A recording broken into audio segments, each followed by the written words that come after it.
Ազատություն խնդրեմ ձեր հարցը։ Շնորհակալություն, եթե ես ճիշտ հասկացա, պարոն Եղոյան, ձեր խոսքից, Ադրբեջանը շարունակում է չպատասխանել Երևանի առաջարկին օր առաջ ստորագրել խաղաղության պայմանագիրը, Երևանը տեղի եւ ժամի ակնկալիք ունի, հա, օր առաջ ստորագրելու։ Եվ եթե Բաքուն չի ընդունում, շարունակում է նախապայմանները, ինչ է անելու Երևանը, իմ հարցը հետեւյալն է, պետք է սկսի բանակցություններ արդեն նախապայմանների շուրջ։ Այս պահին խնդրում եմ ձեր տեսակետը եւ երկրորդ հարցս, դուք ասացիք, որ մենք տեսնում ենք ինչպես է միջազգային հանրությունը արձագանքում։ Դուք բավարար եք համարում միջազգային հանրության ողջունող հայտարարությունները, թե կարծում եք, որ այն պետք է հասցեական լինի, այս պահին Ադրբեջանին կոչ անելով, որպեսզի գա նստի սեղանի շուրջ եւ արդեն բանակցված 3 տարի բանակցված փաստաթուղթը ստորագրի։ Բավարար են ձեզ համար միջազգային հանրության հայտարարությունները։ Նախ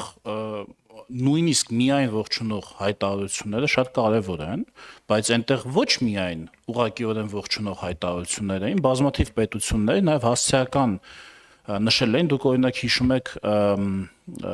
անվտանգության հարցերով խորհրդական պարոն Վոլցի հայտարարությունը այն մասին, որ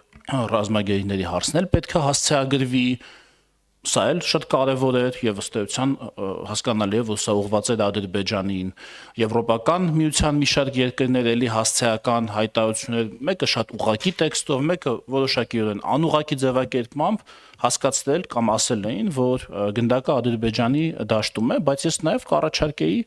չթերագնահատել ուղղակի ողջունող հայտարարությունները, որովհետեւ եթե ուղղակի ողջունող հայտարարություն կա, դա նշանակում է, որ այս հարցը գտնվում է իրենց ռադարում, իրենց տեսադաշտում գտնվում է, իսկ հարցի նկատմամբ ուշադրությունը ինքը արդեն իսկ ստաբիլացնող, հանդարտեցնող գործոն է միջազգային ուշադրությունը, որի մեջ իհարկե ամեն պետություն կախված իր վերաբերմունքից, տարածաշրջանին, կախված մեր հարաբերություններից եւ կախված իր հետաքրքրություններից կարող է շեշտադրումները մի քիչ այսպես կամ մի քիչ այնպես դնել։ Այս պահին ես կասեի, որ հայտարարությունները այո, մեզ ընդհանուր առմամբ իրենց ծավալի մեջ այո, մեզ բավարարում են այս պահին, բայց եթե Ադրբեջանի այս մոտեցումները շարունակվեն, մենք նաև կակնկալեինք ահա այս մոտեցումների վերաբերյալ հավելյալ տեսակետներ միջազգային հանրության, հատկապես խոշոր դերակատարների կողմից, դա շատ կարևոր կլիներ հասկանալու համար ընդհանրապես իրադրությունը այս հարցի շուրջ եւ վերաբերմունքը այս հարցին։ Ինչ վերաբերում է Ադրբեջանի առաջ քաշած նախապայմաններին։ Տեսեք, այնտեղ քանի որ Ադրբեջանը շատ հարցերի մասին է խոսում, բազմաթիվ հարցերի մասին է խոսում,